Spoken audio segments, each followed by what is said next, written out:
The red light district of Indonesia's second largest city, Surabaya, is known for its shopfront sex industry. And behind the brazen display, there is a terrible and telling fact. Around a third of the nation's sex workers are under the age of 18. When Indonesian and foreign observers alike discuss human trafficking, they usually talk about the plight of Indonesians sent to countries like Malaysia. But the problem inside Indonesia is just as bad. Sex is something they can use as a commodity, and it's a big, strong industry. And there are so many powerful stakeholders who make sure these cases get little attention. Dewi is living in a shelter for victims of trafficking, one of the tens of thousands who fall prey to the domestic trade each year. She was discovered when police staged a raid like this one for the local media. At just 14, she'd been lured to the city with the promise of work in a cafe, but she was brought to a brothel and forced to have sex with about 6 men each day. Her pimp refused to pay her cut of each client's fee and threatened violence if she tried to leave.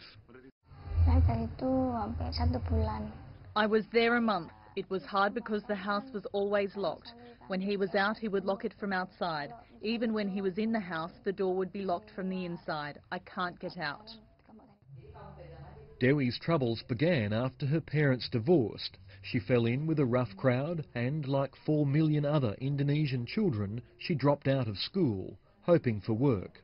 Impoverished and unsettled, she was an easy target for the traffickers. These girls mostly came from broken homes, or their parents are so poor and they fight all the time. They're not happy going to school and they soon leave. I was sad and upset because my mum never had time for me. She always worked, so I was with my friends a lot. The trafficking of local children into the sex industry is outstripped by trafficking in just one other sector: domestic labour. In the glitzy shopping malls of the capital, maids are commonplace, running after the children of the elite and the burgeoning middle class. Even when all goes well, advocates say the maids are often on call 24 hours a day. Many have their salaries withheld until the one time in the year when they are allowed to visit their families, and then they're often paid much less than promised. The work of the maids is not even regulated, so they're denied their rights. And their conditions are so poor, we could even call it modern slavery.